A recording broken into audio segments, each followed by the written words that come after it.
ゆるかかと歩きで外反母趾はどれぐらいまで改善が見込めるのかを詳細に解説します。皆さんこんにちは。日本で活動する足の専門家中島武史です。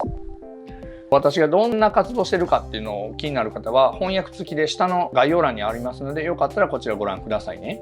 で、今回の動画はゆるかかと歩きで外反母趾良くなりますよっていうのを私たち言ってるんですけれども、そうしたらよくあるのが、いつまでに治るのとか、どれぐらいやれば治るのとかね、どこまで治るのとか、そういう質問がすごくあるんです。で、申し訳ないけれども、どれぐらいで治りますかっていうのは難しい言うのが、なぜかというと、私たちが直接教えるわけでもなく、動画見ただけであれば、その人の理解力とか運動神経にものすごい左右されるわけですよね。ただ、正しくできたら、その瞬間から痛みが取れるっていうのはざらにあるから、どれぐらいっていうのは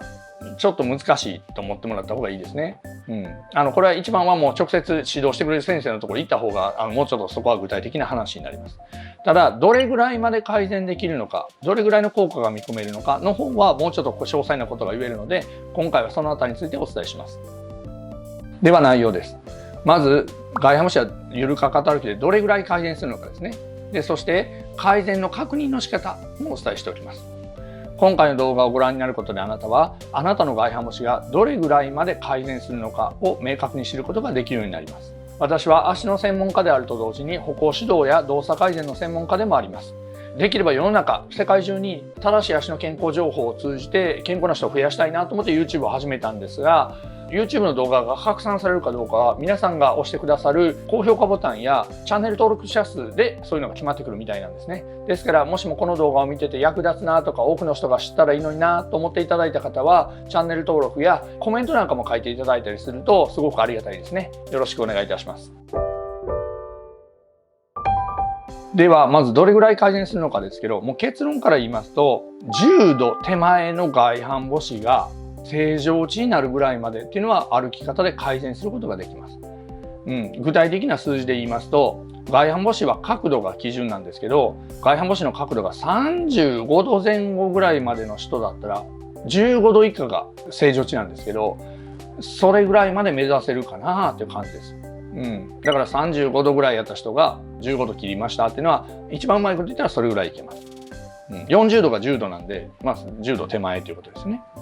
ということはこの話聞いた時になるほどと思っていただける方もおられると思うんですけど、35度って何やとか15度って何やっていう話になる人おられると思うんですよね。そうなんです。ということは角度がわからないとこの辺の話の土俵に乗られないということになるんですよね。そうだから外反母趾というのは角度を測るのがすごく重要なんです。なぜ重要かというと、治ったかどうかがわからないから。特に毎日自分の足を見てると本当にそれが変化していってるのかどうかとかわかんないですね。本当やったら5度の改善でもすごく足にとったらいいんだけれども、5度の改善ぐらいやったら見たところなんか昨日と変わらへんからあれですよね。身長が伸びてても分かりにくいのと同じような話になるんですよね。体重も例えば 500g とか 1kg 増えたのがピッと分かる人もいれば分からない人もいますよね。ということはそれどうしたら方がいいかというと測った方がいいですよね。で、体重の話で続けて言うと、測るとまずいなって分かるし、もしくは体重減らし始めて減っていってるのを測って分かったらやる気出るじゃないですか。うわ、1キロ減った、もっと頑張ろうってなるじゃないですか。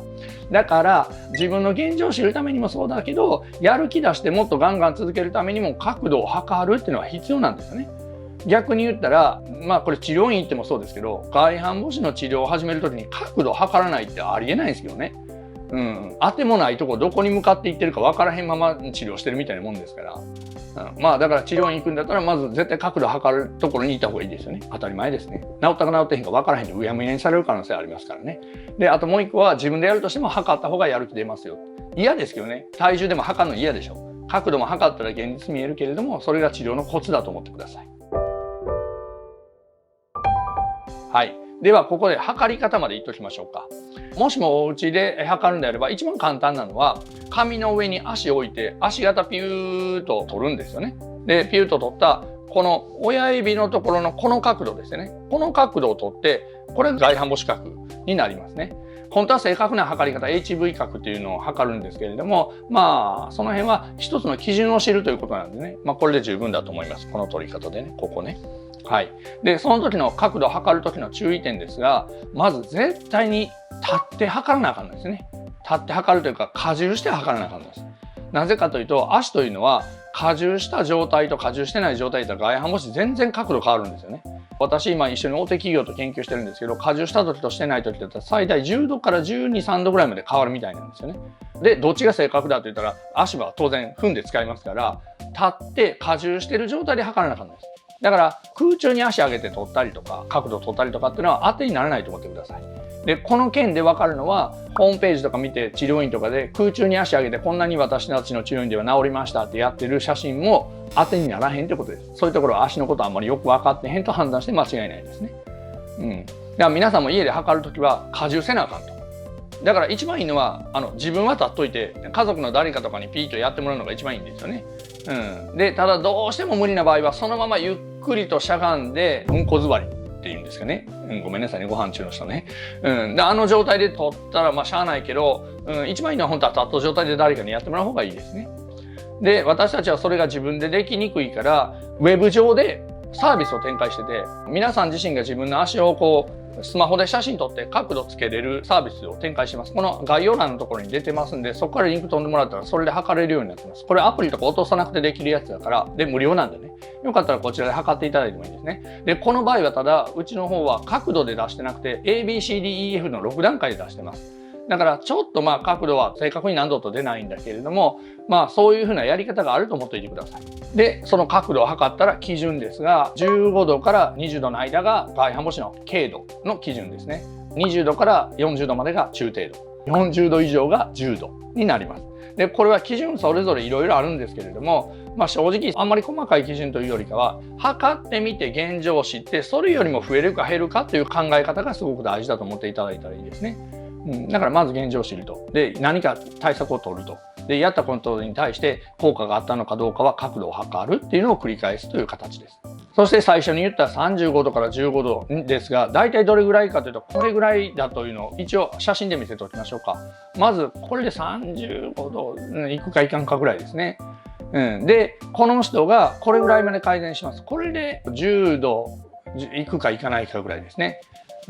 だからこのぐらいの足の人がこれぐらいまでは改善できますよ。実際にこれ同じ人の足なんですけどね。と思っていただくといいですね。でちょっと余談になりますが、本当は角度だけじゃなくて横幅も測った方がいいですね。なぜかというと外反母趾というのは親指が内に食い込んでなるんじゃなくて、横幅が広がった結果親指の角度がつくという病気だから、横幅も測っていくとどんどん減っていくんですね。私たちで今までで一番減らしたのが横幅 1.6 センチ減った人いますね。1.6 センチって言ったらえらいことですよ。すごいです。もう靴が逆さやし、足の骨が締まってすごく安定してきますしね。そっちの方も本当は測っておくといいですね。デジタルノギスっていう声にピーッと合わせたらデジタルで数字が出るようなやつがありますしね。はい。いかがでしょうか。これぐらいの改善ができるということですね。だからまだまだ諦めないで、もうこれより超えてる人も完全に元には戻らなくても、例えば40度超えてる45度ぐらいだという人もマイナス15度とかマイナス10度ぐらいまでだったらなんとかなるんでね、一度まず測ってみるというのはすごく大事だなっていうのを感じていただいたらいいんじゃないでしょうか。